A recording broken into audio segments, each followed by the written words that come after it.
Oh, good grief. What an introduction. I hope I'm funny. It sounds like I'm going to have to be. It is really, really lovely to be back. I know that when we were together last in person in Sacramento, some of us got sunburned. So now, virtually, no one is in danger of sunburn. This is way more my style. I very much appreciate this. It is nice to be back. And I just want to name that as we're focusing on customer service, as Craig did a great job of kind of demonstrating, there's a lot of stuff that goes in that's self-reflective on this side of work that we need to do before we actually start serving customers or clients working within the community. I think that those skills also show up when we are in the grocery store talking to people. So I want to invite us to continue thinking about some of that self-work and also put on our work hats and figure out how we're going to have conversations that matter around those connections that might be great and they might be able to be better. So that's kind of the plan that we're going to be talking about today before we go to lunch. And don't worry, we are not going to be late for lunch. So I also like to honor the fact that if you're watching the recording, hi, you're one of those weird people that actually watch recordings. Let's just note that. But it is a great thing to do while folding laundry. Also, if you are here live, this number works for you as well. So 202-670-4262 is my texting number. You are welcome to text message any question or comment or problem or something that you have at a given time. 202-670-4262.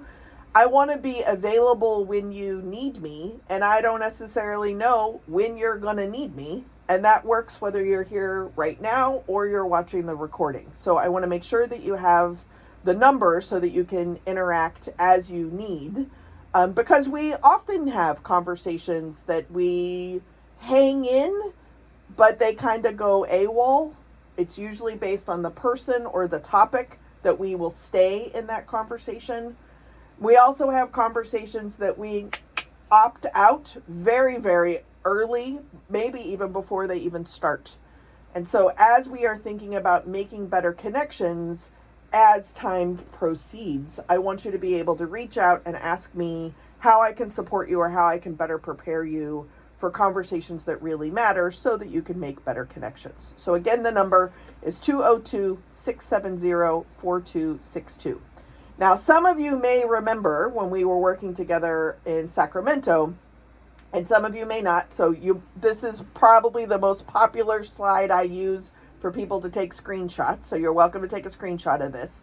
But the basic premise of having a challenging conversation become a conversation that matters is slowing down enough to be able to understand where it is you are likely to tap out of a conversation versus it being some kind of new skill, right? Like every single person here has had a hard conversation, right? If you actually feel that you have never had a hard conversation, I want to just go ahead and invite you to put in the chat that you've never ever in your entire life had a hard conversation. Nobody's going to do that because we kind of are proud of the hard conversations we've had. We can think back to people who frustrate us and people we choose not to improve our connection with. But we are really proud of hanging in there in some of the tough situations, some of the deepest relationships we have, some of the most important to us topics. We can hang in there. And the key here is to be able to become conscious of when we are unconsciously not using the skills we already have, not treasure hunting new skills. So just to kind of review, and then we're going to build from here because I think there's some really important things happening in the world, waves hands randomly, that are not only impacting our ability to provide excellent customer service, but they're impacting our ability to make connections when we're not on duty, when we are on duty, and the common denominator are conversations that matter right now at all times. So I want to be able to kind of get to that stuff. But beforehand, just remember that when I'm talking about making a better connection, what I'm talking about is elevating humanity. Now, those are two words, elevating humanity. And some of us are like, not today, boss. I'm not. No, I might have elevated humanity with a nap and some more coffee. But do you see all the dumpster fires that are happening right now? I thought it was funny earlier in the chat, someone described WIC instead of women, infants, and children. His weight, it'll change, right? Like, buckle up, rodeos. You can do this. And if you were to practice when all the variables make sense, you're choosing to, and you can opt out because you're not going to be held accountable for it, and you decide that you want to elevate humanity, you want to spread joy, you could. And then you have to slow down enough to figure out when are you taking that exit ramp because you don't want to anymore. So in that kind of mindset, I'm not suggesting that we do anything 100% of the time, every single conversation with every single person, because like, girl, I'm tired. But occasionally, every once in a while, sometimes I could work on these skills, right? So by making better connections, one of the first things that we need to do, and this is where most people are like, I'm out, is we need to listen to them as if they know something that you don't know. Listen to them as if they are wise. Now, if you haven't logged off this conference, when we start talking about customer service, someone is calling to you and complaining about something. They have a problem. They are aware what their problem is. Truth is, you also probably know what their problem is because you do this all the time and you already know what the breakdowns are or where the disconnects are, and you can triangulate against the system or the government or the forms or some error or something that makes your life difficult, right? Like, I am a cranky Gen Xer, so I'm a big high fiver. So how do we do that on a virtual conference is if I'm saying anything that resonates with you, just put a 5 in the chat and then you're giving me a high five, right? We all have moments in our job where we know this is broken and I'm going to have to deal with some complaints about this. But every once in a while, you're also doing customer service in a new area with a new complaint or a new thing. And sometimes you get pretty excited about it. And sometimes you could be excited about it, but you don't like their font, right? Like how they are preaching you is not respectful. It's not honoring your expertise. So the ability to fluctuate how much we are able to listen to someone else, we can't make them use respectful language or a better font or honor your power and expertise. Y'all been trying to do that. I've been trying to do that my whole life. It don't work.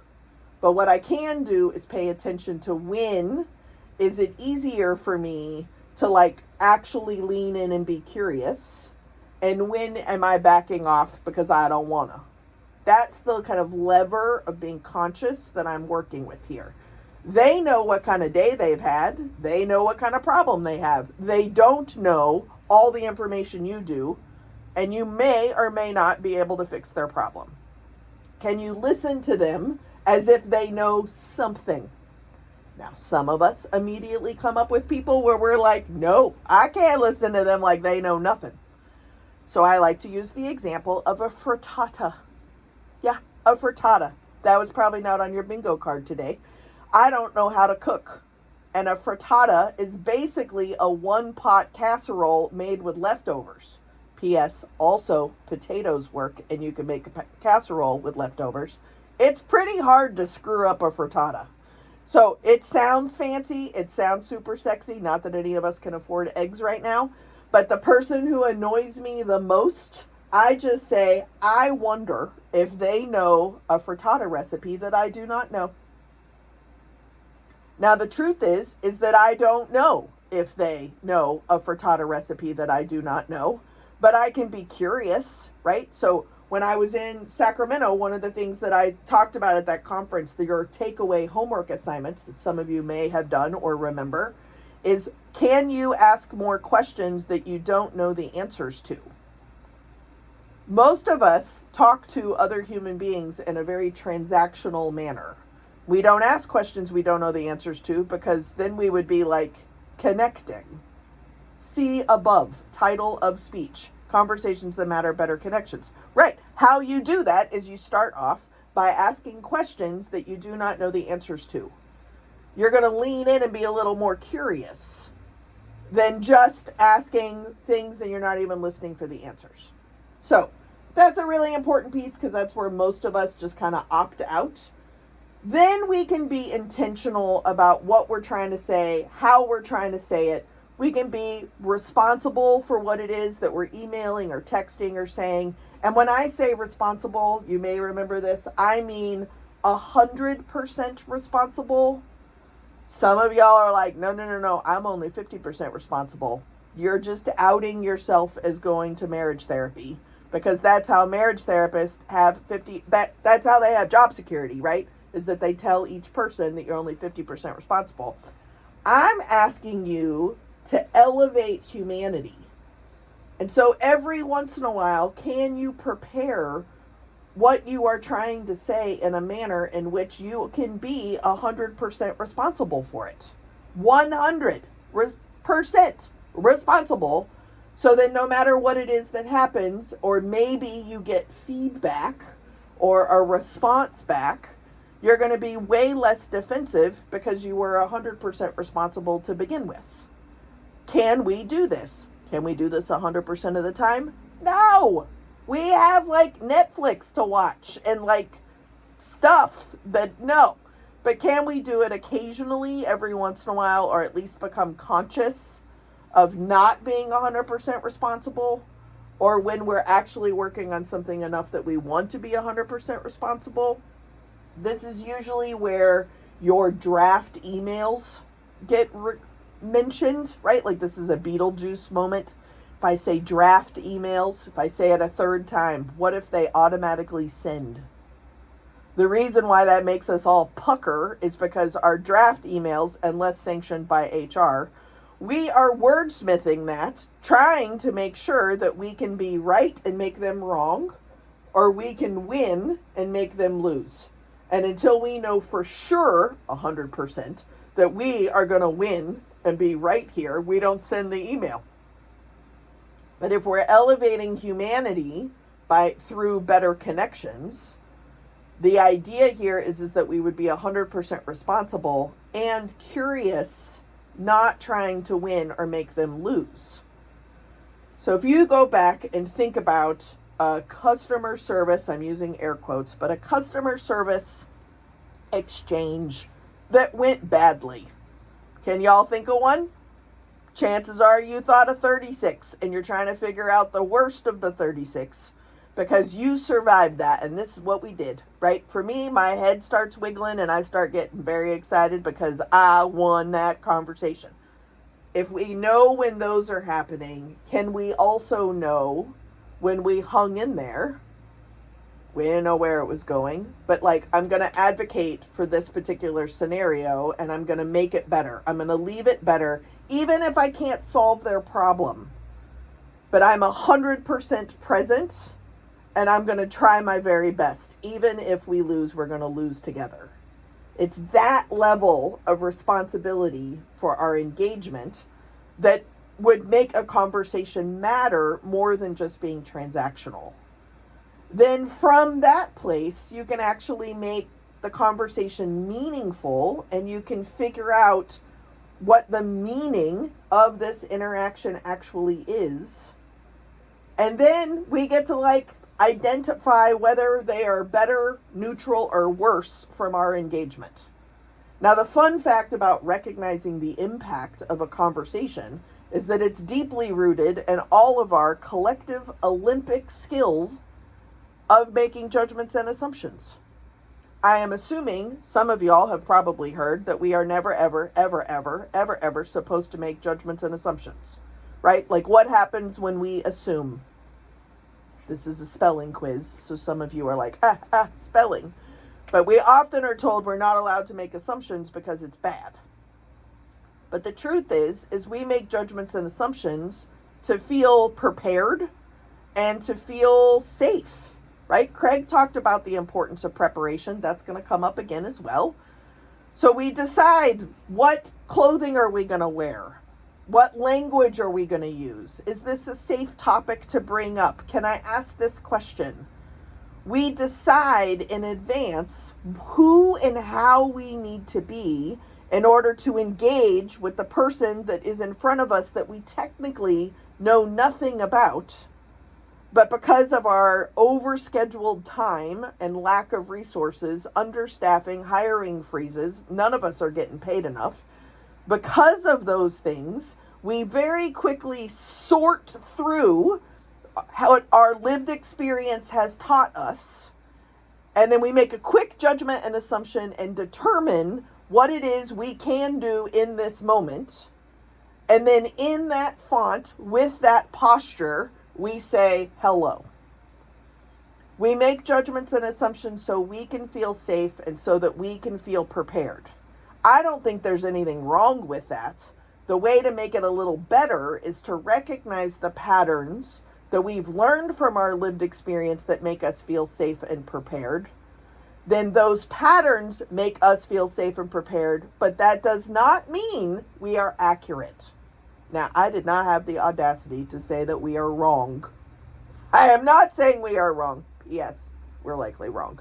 But I am going to say that we could become more accurate. And so what we have to do is use that sense of curiosity to write the draft, so to speak, follow the metaphor here.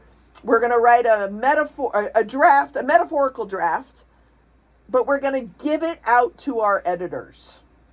I don't know if any of you have ever had to write a blog post or an article, or maybe you've even written a book or something, but you pour out into this container, you print it off triple space with extra wide margins, and you give it to someone that you really respect and you really value their opinions. And then you nervously sit around and wait for their edits to come back. And because you value them so much, their edits are going to improve the thing that you wrote. You're working together, you're collaborating, you're building community. Those things do not come from a place of scarcity. But they also don't come from a place of winning, losing, right and wrong. It comes from a generous place, an authentic, vulnerable, curious, generous place. So I'm not saying do not make judgments and assumptions. I'm saying notice that you do. And that your lived experience has taught you that this is what you need in order to feel the most safe and the most prepared that you can. Then you print that out, triple space with extra wide margins, and then shut up and listen so that you can actually become more accurate, so that you can gather in the information, so that you can get the information that you need to actually help someone solve a problem or a concern. Your knowledge is what they're seeking, and their situational specifics is what you need in order to actually work together. Right now, the theme of this conference is customer service. Let's log off now because that's it. That's all you need. This is what I'm bringing to the table. Now, what are you bringing to the table? Which means you do not know that answer. So you're bringing your judgments and assumptions, and then you're listening for the unknowns. That's a conversation that really matters and will actually enable you to be a human being who doesn't know everything, but can do the best you can with what you've got some of the time to help the person get through a system you didn't even create. You just work in that system too. One of the most poignant things, and I'm not going to lie, I have told Jennifer this 100 times. I have thought about this almost every single day since I was at the last WIC conference. And we were in Sacramento. It was a beautiful rally. All those beautiful pictures you saw at the break, balloon arches. It was sunny. It was fabulous.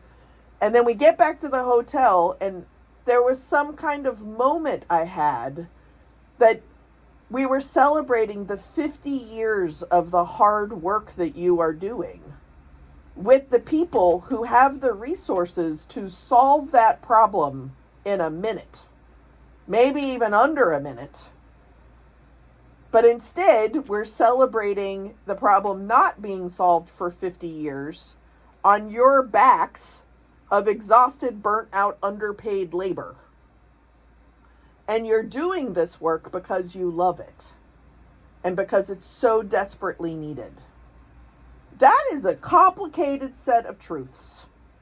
And so I'm going to invite you to sit in that complicated set of truths, not to make it less complicated, but to recognize you work in complexity all the time. Every single day is exactly the same brand new stuff, right? You're not in this job because you like paperwork. I mean, please correct me if I'm wrong. I'm a triple Virgo. I do like me some paperwork. But I don't like paperwork like under duress. I like it leisurely so that I can like use a good pen, right? There's difference. I'm inviting you to take notice that you have normalized complexity in a job that is deeply rooted in disruption, in a system that is unknown at any given point, could change. Every once in a while, there is a 180 very, very stark change. And overall, most things haven't changed at all in 50 years. All that is true at the same time. And so when I was invited to come back, which again, thank you very much. With this personality, I don't get a second shot very often. But I was invited to come back because I want us to go one step deeper. Some people would say, especially now, right? Waves hands around. There is a political climate that some people may or may not be experiencing right now that is giving them a little agita, maybe keeping them up at night. Perhaps it's a little worrisome. Not everybody has a retirement account or is watching the stock markets, but maybe they lost their job. Maybe they had a brand new job that they were super excited about, and now that office doesn't even exist anymore. The definitions that we maybe thought were pretty normalized have changed, and things are shifting. Poverty, hunger, lack of safety, actual desperation at a level of life experience, that is not changing. At least not fast enough for my taste. And so what I really want to spend today talking about is how can we use the skills you already have and you use every single day? How can you become more conscious of those skills when they apply to disruption, complexity, the unknown, uncertain, when it seems that having conversations that matter across differences, whatever that might mean, is getting harder and harder and harder, and your ability to like not be a crispy burnt crouton is getting thinner and thinner and thinner. And frankly, some of us, maybe I'm looking in a mirror, I might already be a pretty crisp crouton. So I don't know what the future is going to hold, but I'm assuming I'm just going to get crispier, right? Like there is an assumption I am operating with that like, I'm going to need more naps. I'm just going to need more naps. So now what do we do, right? So that's really what I want to talk to folks about today. So again, I want to encourage you, if you have thoughts or comments, please send me a text message, 202-670-4262. I promise I will get to them. If you have thoughts, comments along the way, you're welcome to put them in the chat. If you are feeling bold and excited, you are also welcome to unmute and say, raise your hand and be like, Jess, I got a question. You can stop me at any point in time. But what I really want us to focus on, and I think I have uncovered a pretty easy way of checking yourself so that we can possibly become the right dry level of a crouton and not immediately get to the kind of crouton nobody gonna use, right? Like that's the space. I do not think I am ever gonna become like a soft muffin bread. That is not the scale we are working on. I'm not saying I'm a pessimist. I'm saying I'm 50 and I don't know that I want to do the kind of work that's going to make me soft muffin bread again.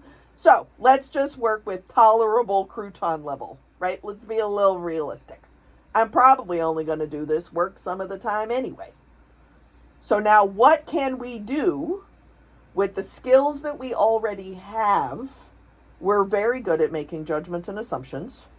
Y'all are excellent at dealing with, I don't know, but I guess I'll find out. You're very good at that already.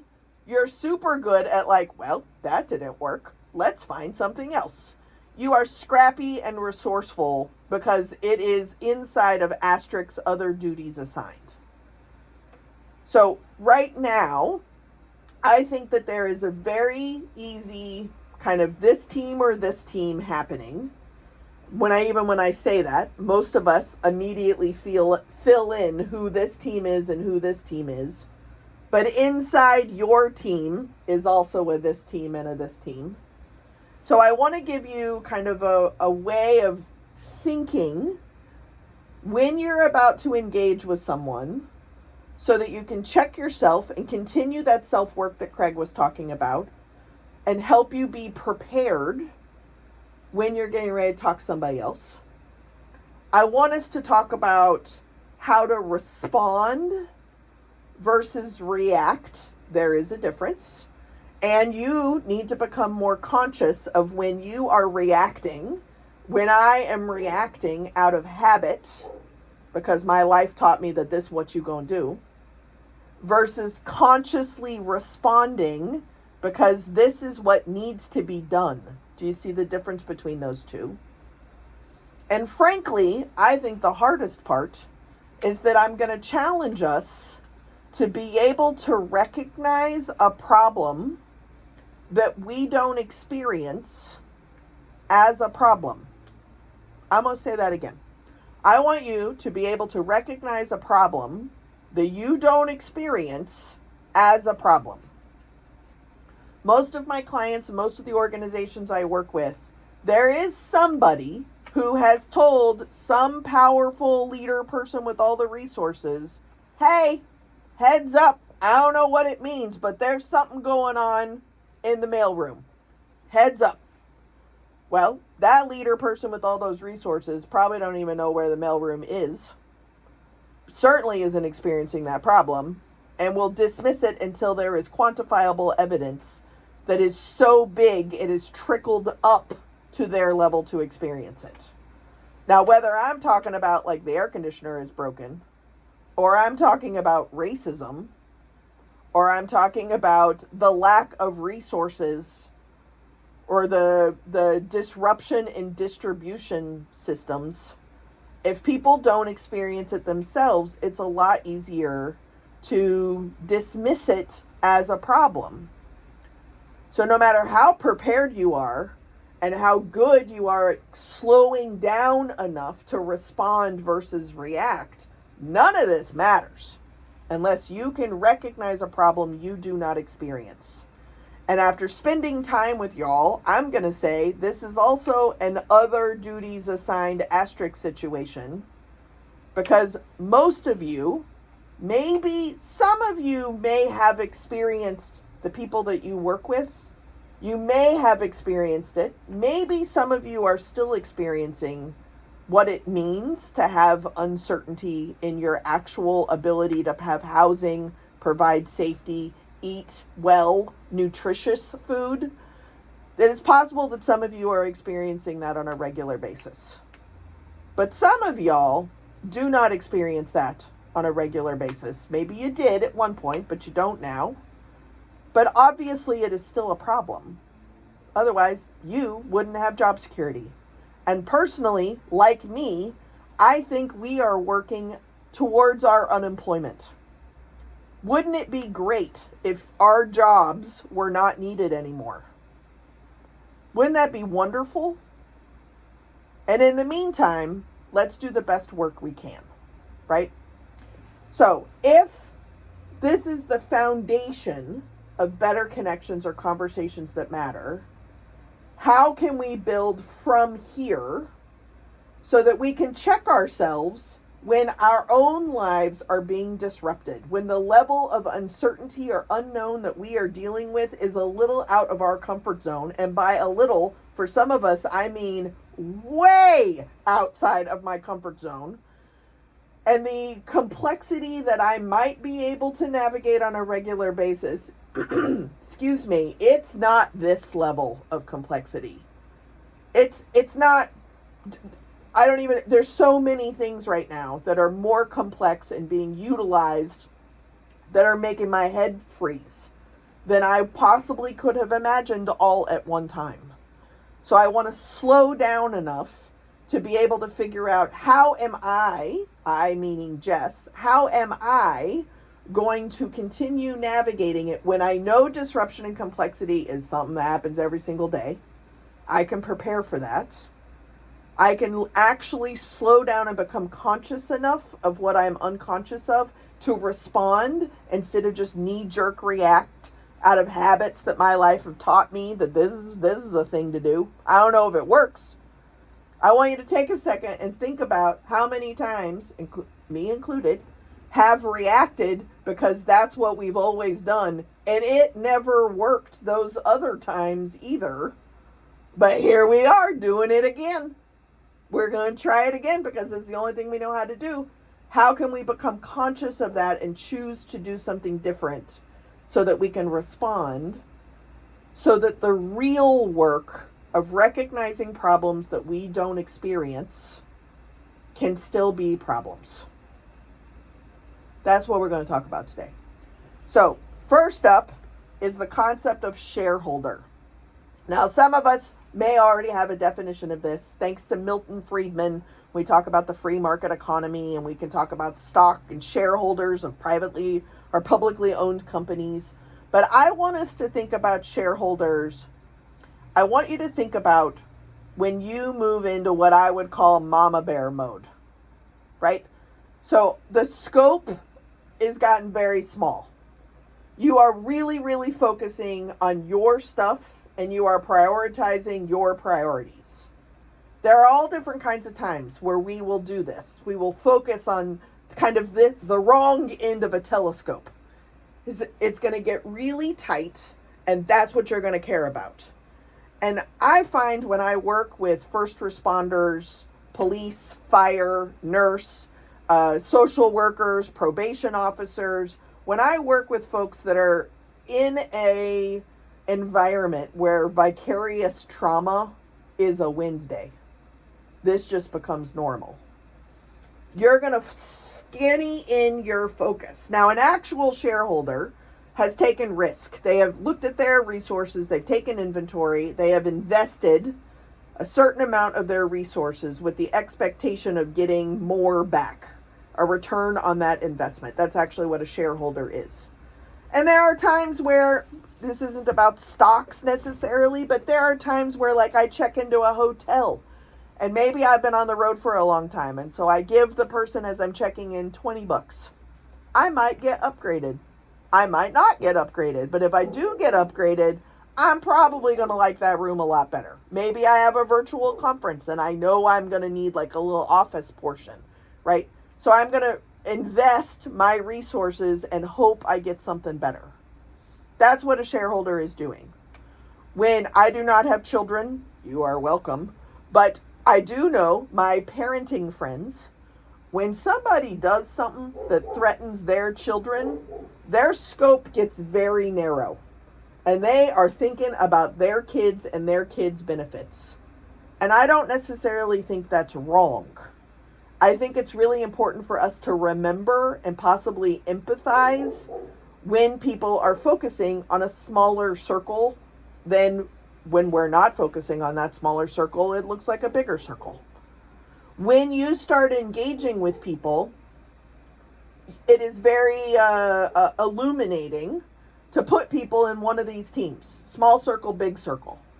I fly all the time. I don't know if any of y'all have been on an airport lately, but when a flight is delayed, if you are the type of person that says my flight was delayed at a gate in a line with 400 other people whose also's flight was delayed, you might be thinking like a shareholder because it's your flight.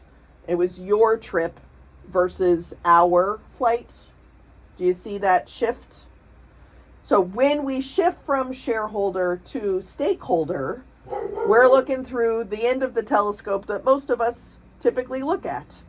It's a very small hole, but we think much larger and much bigger. And there are different times in our life where thinking like a stakeholder might make more sense. Now, if we're doing this in economic terms, ironically, Edward Friedman, not Milton Friedman, but both Friedmans, and 20 years apart from each other, when the concept of stakeholder first came out, the idea was to focus along an entire supply chain.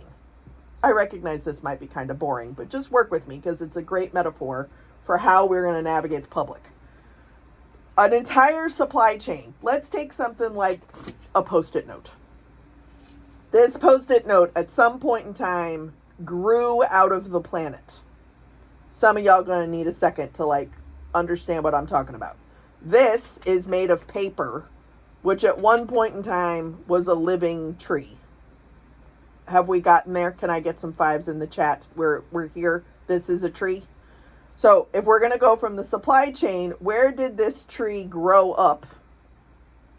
When did it get cut down? When did it get sliced into this little thing and dyed pretty blue and had adhesive added to it? Right? So it was created. Then at some point in time, it was delivered somewhere. And then I picked up this thing in a bundle that was packaged. And then maybe I write something important on it until the sticky wears off or I accomplish it. If the sticky wears off, I might carry it over to a new Post-it note. When I finish doing the thing, I'm going to recycle it because I live in California.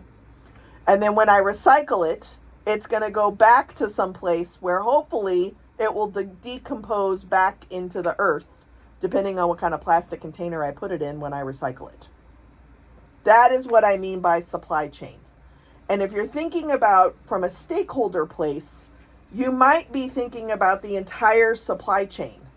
So a lot of times when I work with social workers or probation officers, I hear the language of a wrap of services. Are y'all familiar with this? Do you use this kind of language? Where all the different service providers that are working with a particular family or a particular person, y'all can meet and have a conversation about this community, about this school, about this particular neighborhood, and you wrap all of the knowledge together so that you can create better services that support one another. I see this in education. I see this in hospitals. But what's also interesting is I know when it's not happening. I know when a school district is only paying attention to individual students because the students that are going to get their biggest attention are the problematic students or the wealthy students that are giving the most resources because their scope is going to narrow. So I'm going to invite you to take a second and think about the people that your clients that you work with the most, and at which points does your scope narrow and at what points does your scope broaden? When you start thinking about the larger communities that we live in, that might broaden. And when you think about repeat individual human trauma, it might really narrow. We have the ability to do both. Now, the reason why I want to start with this is that when we are about to engage with someone that we know we disagree with, can we figure out, do we disagree with them because they are thinking broadly and we are thinking narrowly? Or are we disagreeing with them because they are thinking narrowly and we're thinking broadly? Of course, there are complications to this. But if we had to pick a team, I think it is really useful to engage with this assumption starting off. I do a diversity webinar series, and one of the first things that I do at the first webinar is to define your sense of responsibility and define your sense of agency. Some people feel responsible for their immediate nuclear family. Some people feel responsible for 7 generations back and 7 generations forward. Those two people, if they're going to have a heated conversation about resources, are going to disagree with each other. Not because of the conversation they're having about resources, but because they're starting a conversation with a different understanding of what they are responsible for Does that make sense?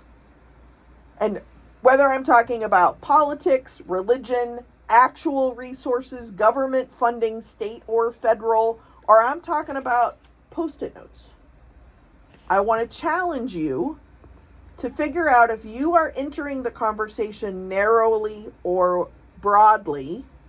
And if you want to get all advanced class, who are you engaging with? Can you ask some questions that you don't know the answers to, be actually curious, and listen to their answers and find out if they are approaching you broadly or are they approaching you narrowly?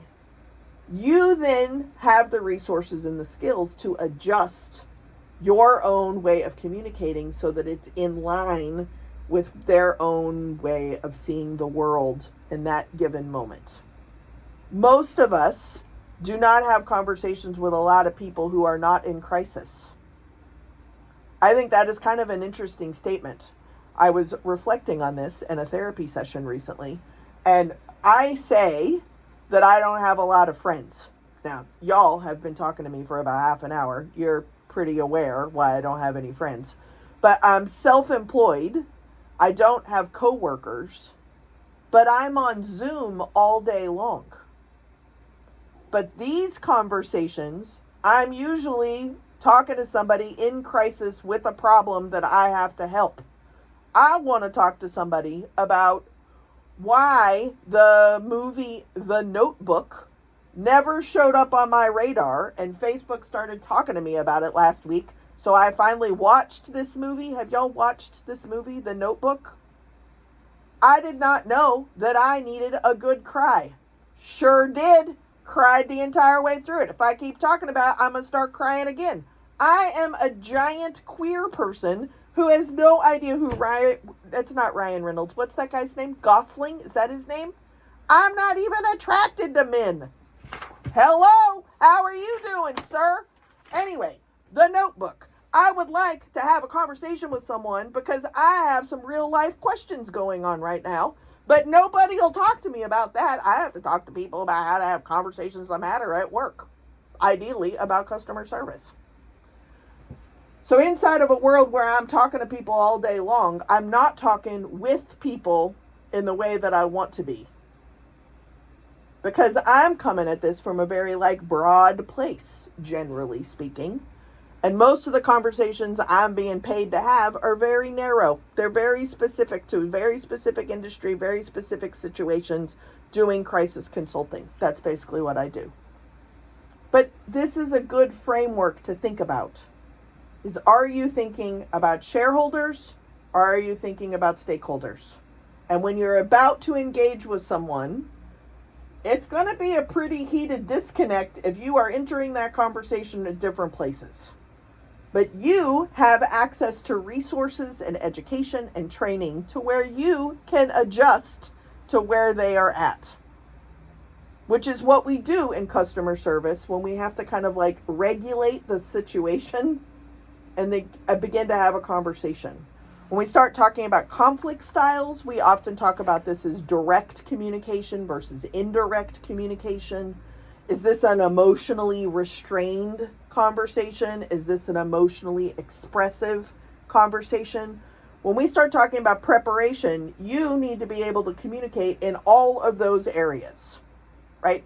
Now, in the conversations that I've had with y'all, you're Olympic level skill at this until you choose not to use those skills.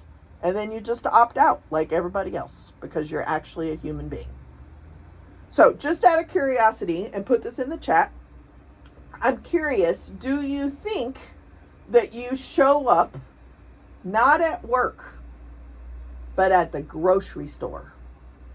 You and I are at the same grocery store, and I clearly am not paying attention and did not take grocery cart driving lessons, and I am driving my cart the wrong way down an aisle that is not marked with an arrow, but culturally we know what you're supposed to be going up or down an aisle, and I run into your cart.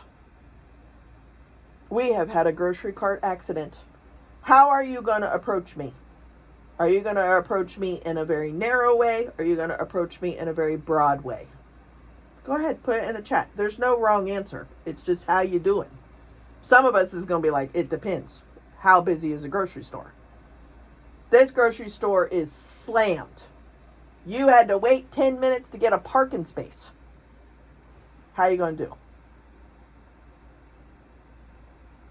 Great. Look at it. Make a joke. Narrow, broad, annoyed. Narrow, broad, annoyed. Make a joke about it. Right? Again, there's not a right or wrong answer. There's your answer. I'm going to encourage us to kind of keep that present when we decide that we're going to try and do better. Right? I didn't say do perfect. I said do better. So often what ends up happening is that we think that worse and better is on some linear scale, right? So then like worse is way over on one side and better is way over on the other side. But the truth is that it's cyclical, which means worse and better are right next to each other, which is why it's so extreme when you know you did a good thing or you know you did a bad thing. But most of us are hanging out somewhere in the middle. And that's this nebulous area of like kind of good, maybe almost doing something. And because our interactions are so transactional, it doesn't really matter if we're doing so close but negative or so close but positive, so it's closer to good than it was like making it worse. We don't engage with each other long enough to even make a value judgment. But we do only typically focus on whether it's better or it's worse. If I ram my grocery cart into you, it's already not starting out ideal. I have a sense of humor, surprise. So I'm going to crack a joke, I'm going to apologize, etc. I am also a super anal retentive person who generally approaches the world in this very broad way. And so I am likely not to even be on my phone while driving a grocery cart, which means that my grocery list is either on a sheet of paper or I have pretended to memorize it, which is why I am still out of Q-tips because I keep forgetting Q-tips. Because I'm thinking about what other people in the grocery store are going to experience if I am on my phone or reading my list.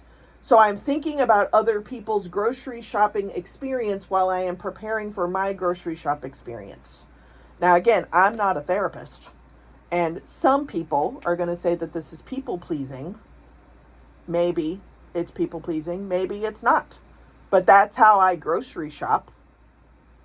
So I'm not putting a value judgment on it. I'm noticing how I show up and what I do in the world. So whether we're talking about a personal mission or vision or values that I live by, I'm pretty consistently a broad perspective. Sometimes my closest friends have to really pull me down to like an individual perspective where I'm taking care of everybody else. And then they're like, have you eaten lunch today? Oh, right. I should probably do that. Whether we're talking organizationally or we're talking on a personal level, who and how you are in the world is your responsibility. And that's what's going to enable you to actually be able to navigate the world, look at yourself in the mirror, figure out what is or isn't happening. That's a fundamental piece to entering any kind of customer service related conversation, engagement, phone call. It's being kind to other people and figuring out, are you in the space to be kind to other people? Because if you're not, I would probably avoid the public. This is typically where like policies and habits often show up on a personal or an organizational basis, because you need to know what has happened. Most people write rules because it's in response to something that has occurred, right? I am absolutely not allowed, zero allowance allowed, to do any kind of hard conversation, intervention, listening sessions unless I have had a snack. All I need is a snack, because then I can regulate whatever's about to come at me in these calls. But if I have not had a snack, there is a possibility I am not going to regulate. I also have learned I cannot take NyQuil or DayQuil and do a conference call with a client. That's not good. The couple times that I've done it, I have ended up saying things that were not false. Let's be honest, they were not false, but maybe could have been worded differently. There's a reason I have been fired from every job I've ever had, and karma is that I am my own supervisor now. I am not allowed to interact with other human beings who have expectations of how I'm going to communicate with them if I am on DayQuil. Not allowed.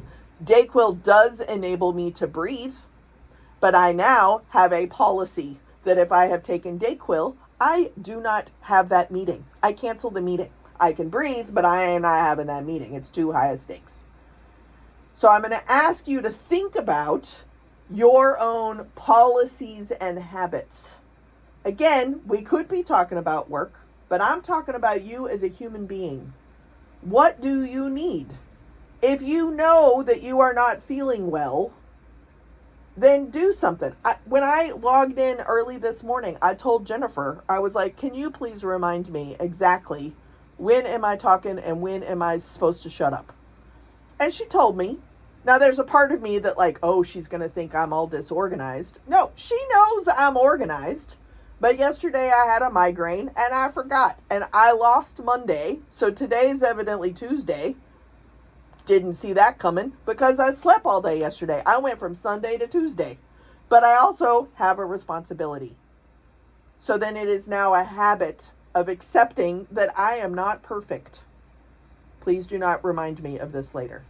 But I do have a habit of acknowledging that I have some flaws. And if I ask for some assistance, I can help with those flaws. I don't fix them, but I get the information that I need. Policies and habits are often in response to things that have gone badly. Rarely are they put into place to help for what is coming. But what I find so amazing about that is that we are in total control of disruption and uncertainty. We are wildly aware that that is going to happen, right? Here's another thing y'all are not going to put in the chat. If you actually think that you have the knowledge, the resources, the time, the skills, so that there is never any disruption or uncertainty again. Anybody want to say, oh, that's me. I know how to fix everything so there's no disruption and there's no complexity? Yeah, nobody going to say that because we know there's going to be disruption and complexity.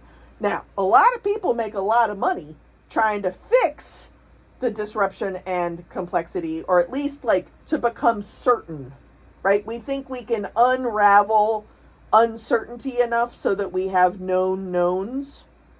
Can't uncertainty just become a known known? We know that there are going to be some uncertainty. We know that there's never going to be enough resources that are actually distributed equally or equitably. We know that that is very unlikely to happen. But we're doing the right thing anyway. I am very aware that in my lifetime, I am not going to dismantle every system of oppression that exists. That is not going to happen in my lifetime. But I'm going to try. I'm going to try and do the best thing I can with whatever it is that I have, occasionally some of the time, because it's the right activity. I like to think about oppression, generally, I could just end the sentence there, but I like to think about oppression and inequitable experiences in this lived universe like a house on fire. And if there's a house on fire, I'm not going to mow the lawn. I'm going to pick up a garden hose. It might not put out the fire, but it's the right activity. And so it's not the ego work of winning or the ego work of providing food, shelter, and safety for every living human, because evidently that is a political act. But it's the certainty that the need is going to be present, and I'm going to do the best I can with what I have access to increase safety and to provide as much shelter and food as I can for the people that need it. Right? I'm pretty sure that's why y'all woke up today. So if we can control our own responses to disruption and to the unknown, then we can become certain that uncertainty is going to occur. And now that we've normalized that complexity, now we can do something with it. Which brings me to the 3-seated bicycle. Have any of you ever been on a 3-seated bicycle? So first off, it's very heavy. Second off, any work that you are doing on a 3-seated bicycle, you can stop pedaling and just assume other people are going to pedal, right? They're carrying your weight. But generally speaking, you can also pedal, and depending on the function of the bike, you can pedal at a different rate. You can pedal as best as you can. And collectively, the 3 of you pedaling are going to build momentum moving forward. Now, why I think this is so important is that often, again, we think about linear models. We think we need to be prepared, and then suddenly we have arrived at some kind of finish line where we are done being prepared. Then that recognition of problems that you don't experience, we think of that as like a toggle switch. That all of a sudden you took a class or you listened to me speak to you for an hour or so, and now you are capable of recognizing all problems that you do not experience as problems because you've added that little skill to your resume. That is not how it works. If you can differentiate between how your habits have made you react, even if it didn't work before, the definition of insanity, as someone said in the chat, and you've figured out how to actually respond accordingly, that work is not done. I don't know if any of you ever do yoga. I do yoga once a year, whether I need it or not, right? Check. I've already done it in 2025. I don't got to do yoga again this year. Rumor has it that's not how a yoga practice is supposed to work. You're supposed to work on like stretching and breathing. I don't know what that is, but this breathing thing, yes, you kind of do it innately all the time by virtue of being alive, but yoga breathing is different. I don't even just sit in silence on a regular basis. An actual yoga practice that helps you center yourself is something that you need to do more regularly than just once. The reason why that joke is funny is because we often are very aware that we need to be doing complicated things more often than just once because it matters. And by doing those things more often than once, we can create a habit that actually is causing good in the world, which is why we often don't do it. We don't sweep the porch because it's going to get dirty again. Right, but it's clean for a second. So I'm going to invite you to think about this three-seated bicycle because you need to be doing these things all of the time. Now, y'all have very complicated jobs. And when you are actually in a customer service mode, it is very important for me to acknowledge that that is not a simple checklist. Now, somebody somewhere probably made a binder of like things you are supposed to say and questions you are supposed to ask to work through. And if you do it exactly like that, you're going to sound like a robot. So some of you have gotten really good at like intake questions, for example, and that you have created a human conversation that at the end of the human conversation, you have gotten all the information that you need, but you didn't do it in the check form way because you're actually bringing your whole self, your personality into work. If we can prepare, recognize, and respond collectively, continuously, maybe every once in a while taking our feet off the pedals, we risk a shin scrape. Every Gen Xer can feel that immediately. But we can get back to pedaling again. But we need to build the habit of paying attention to what it means to really be in preparation for whatever disruption, uncertainty, or confusion is coming, so that we can separate our knee-jerk reaction and respond accordingly. Because the hardest part is recognizing a problem we don't experience. But we might have the resources to be able to help. if we can get better at all three at the same time, any solutions that we're going to come up with aren't going to come from simplicity. They're going to come because we have actually mastered what it means to embrace uncertainty. We can have a conversation that matters, that starts at disruption, that contains complexity, that honors the actual person we're engaging with so that we can have a better connection with them in their particular scenario with the worries that they are having that you probably have covered 30 times that day. I know for me, after the election and after inauguration, most of my clients were very concerned about me at their events talking about diversity, because diversity, DEI, has been politicized. If this is a news flash, feel free to send me a text message. I'll send you some articles. And they're very worried about how we're going to do this after the election. How are you going to do this? How are you going to do this? And frankly, it is experience and competence that allowed me to tell my clients with great confidence that by the time I show up at your event, it will be my 30th event post-election. It's your one event. I do this for a living. I am a trained professional. We will figure it out. I typically use the last 24 hours of current events because it's plenty of examples of conversations that could have gone better, of information that's being presented in a way that might be too narrow, or information that's being presented perhaps in too broad of a way. And I will have done it dozens of times before I even show up to your event. There's a comfort there, right? Like often in my line of work, people refer to speakers as thought leaders. And I don't believe I'm a thought leader. I believe I make leaders think. But what I'm not going to do is I'm not just going to put lipstick on a pig and make everybody feel better. I'm not going to try and iron out the fact that things are disrupting right now and that there's a lot of stress and static in the air related to how people are living their basic lives. Things that we didn't know could be disrupted have been disrupted. And I'm normalizing the fact that it's probably going to be like this for a very long time. The complexity is not going to go away, but my shock and awe of that complexity can, because I can normalize it as something that I'm going to experience for a while. If we can do that, then we pull back into our lived experience.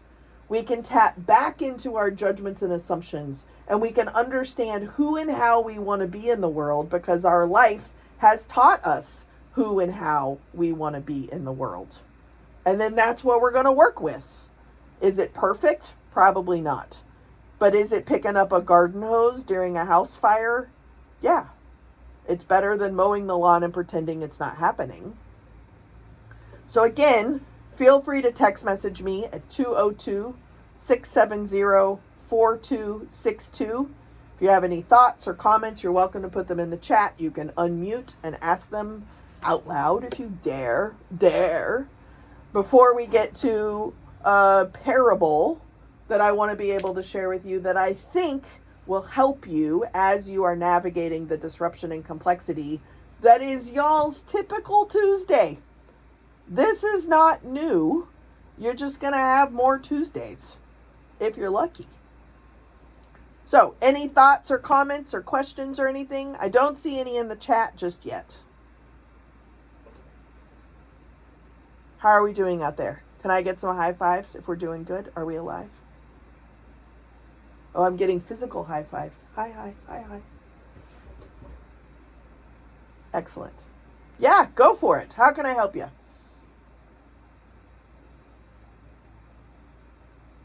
I do love me some witnesses. Thank you very much.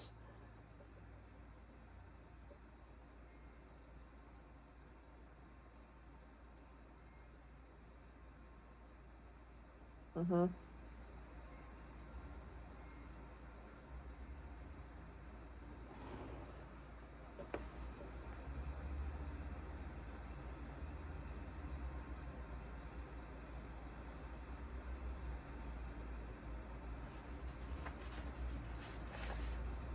Mm-hmm.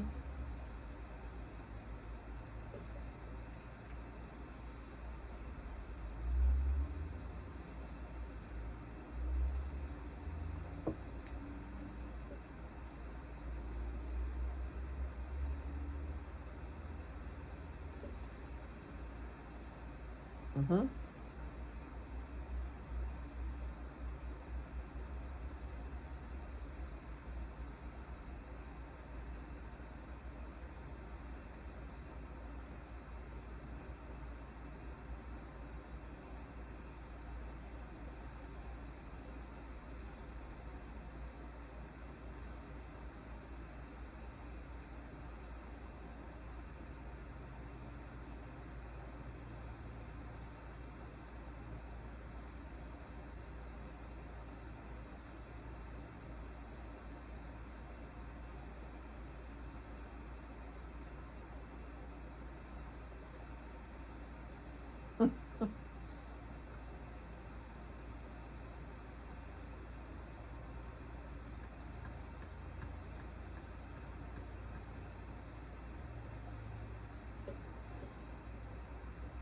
Mm-hmm.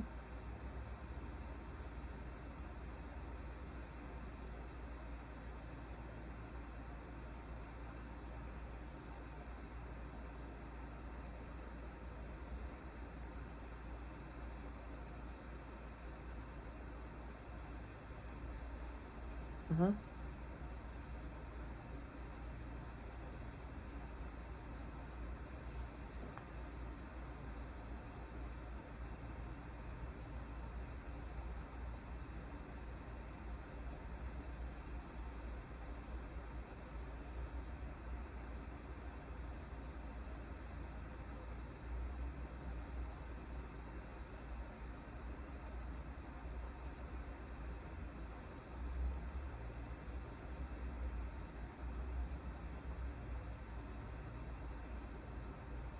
Mm-hmm.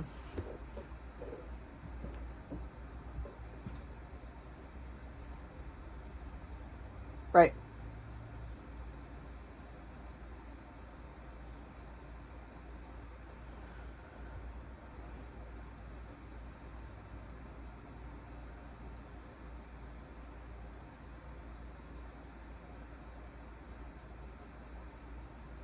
100%. And frankly, I don't have anything to add to what you said because it's just the truth, right?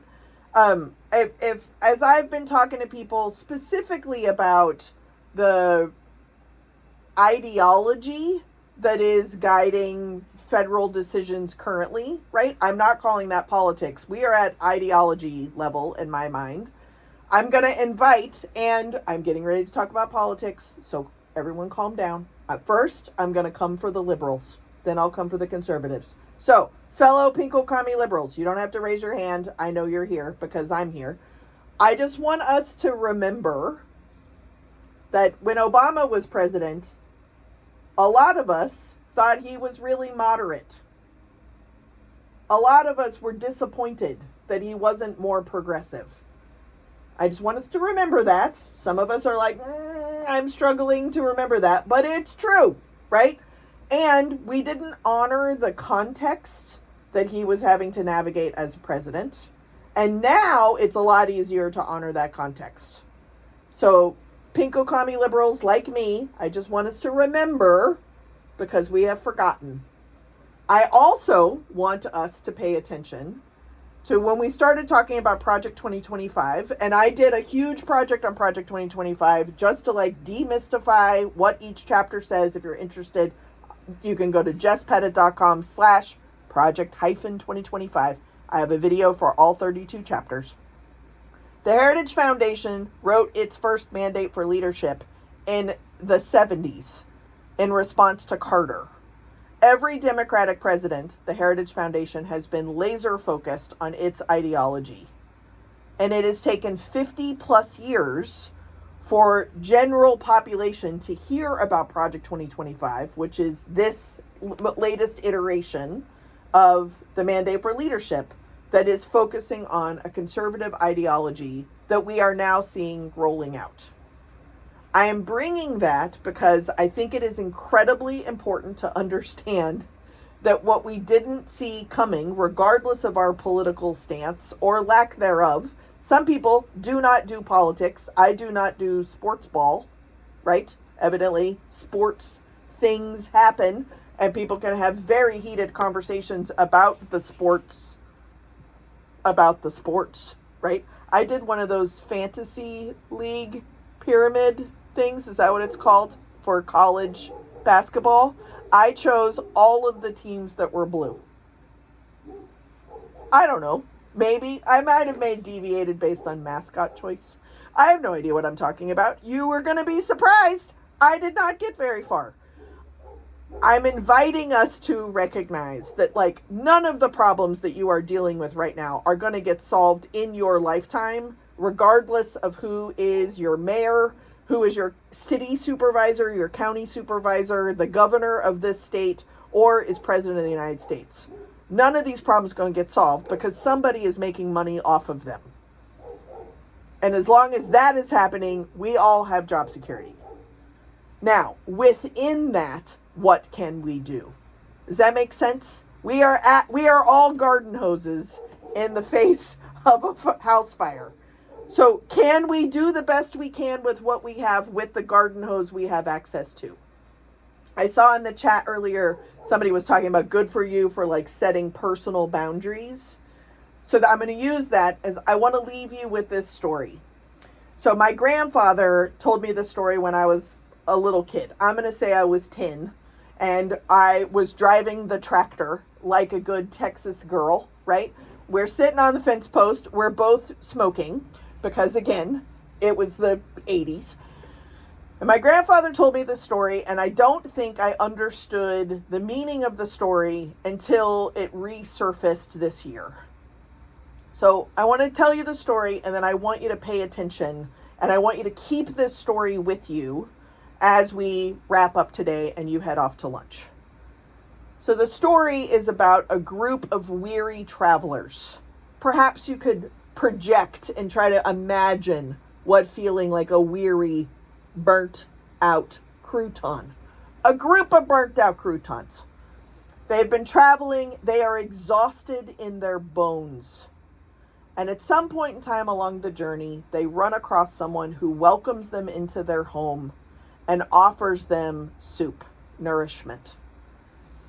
The weary travelers sit around a table and they are brought huge bowls of very, very hot, really good, smells delicious soup. And those bowls are set in front of them. And then spoons are brought out, but the spoons are too heavy and too long to actually access the soup. The spoons are set next to the bowls, but they are entirely impossible to use. Some people's immediate reaction is they're pissed because they can't even pick up the bowls of soup because the soup is too hot and they're too tired and they're too exhausted and they're this close to nourishment that they need so badly. And some people realize that if they work together, they can pick up the spoon and they can feed the person across the table. And some people begin to do this. And then the people across the table work together to pick up the spoon and begin to feed people on this side of the table. Why I think that story kind of resurfaced when I was writing my most recent book is that there's language right now of like, I don't have enough spoons for this, right? I don't want to take that metaphor away. A lot of us don't have enough spoons and we still have to pay rent. So we're working outside of not having enough spoons. But for this parable, I want us to pay attention to times where we are focusing on how hot our soup bowl is and how hungry we are. And at times when we see the resources that we have available to us so that we can feed those other people. So we are doing more work and we are putting more energy to feed those people. But that to me is not the moral of the story of working together to feed other people. The moral of the story is that I have the faith and the trust that those people will also lift their spoon and feed me. That's the moral of the story.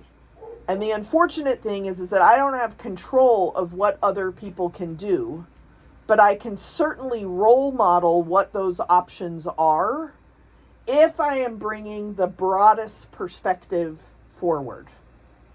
And there are other times where I cannot do that. I just can't. All I'm doing is focusing on my heavy, hot bowl of soup. But it's up to me to notice what resources are available and what's happening around me at some point in time. It is possible through, I believe, faith and trust, that somebody sitting at that table next to me, staring at my hot bowl of soup that I can't even pick up, and I'm getting more and more and more frustrated because I started as a burnt out crouton, that my neighbor can tap me and say, hey, look at what we're doing here. Invite me in to help and collaborate so that I can support them. Because just maybe, if I support them, they are going to support me. It's a pretty fundamental Buddhist principle that if you are feeling lonely, the best way to cure your own sense of loneliness is to find someone and help them not feel lonely. By helping them not feel lonely, not feel unsafe, not feel unheard, not feel hungry, I am creating a world where I am not hungry and I am safe. And my purpose is to help other people feel that sense of elevation and relief. I cannot think of something more important to do right now when we are talking about what's happening on our county, our state, our federal, our continental platforms. I cannot think of a more important time where you do need to take care of yourself. And the way I believe that we can take care of ourselves is to recall what it means to take care of other people so that they are nourished to the point that we can ask for help. There's a duality that is happening here, and we're all exhausted travelers. I believe literally some of your approaches to your work is the person who's serving the soup. But I asked you to kind of take your work hat off and meet me and my bad grocery cart driving skills when we're people. And when we're just regular people in our regular community, we get to determine whether we are focusing on our soup or we are focusing on our spoons. And that solidarity, I believe, is the strongest counter we can do in this setting. That's a connection that matters more than anything that I can possibly encourage us to do. And I'm including me in that us. This conversation matters because somebody got some nourishment. Now you literally are about to go to lunch. And I'm going to invite you during lunch to think about who is it that you collaborate with so that you can pick up those heavy resources that are not ideal, but they serve those people over there. And can you find the generosity, the authenticity of serving them so that they can find your vulnerability and your curiosity?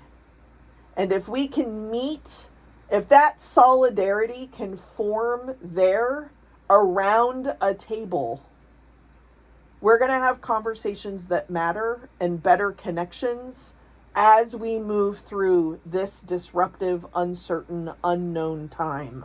because we're going to do it together. Solidarity is the best we can do right now, and I'm encouraging us to do the best we can with what we've got some of the time, because that is what good enough now means. Now, if you are interested, I did talk about complex systems, but I'm going to invite you to go to the dreaded Amazon. I know that's a weird pivot, but I want you to think about how you can continue nourishing yourself to do this. And so I have asked Amazon to lower the price of the ebook and the paperback as low as it will let me go. At the top of this conference, it had not taken place yet, but it is supposed to go down to $9.99 because I'm not at all trying to make money here, and I'm certainly not trying to give Amazon any money. But that price will drop until Thursday, and I'm going to ask you to think about how preparation, response, and recognition can show up in your personal and your professional life so that collectively we can serve each other the nourishment we need to get through this together. Thank you very much for inviting me back. Thank you very much for the work that you are doing. And here is to the garden hose work we can collectively do towards our own sense of unemployment. Thank you very much. Enjoy your lunch.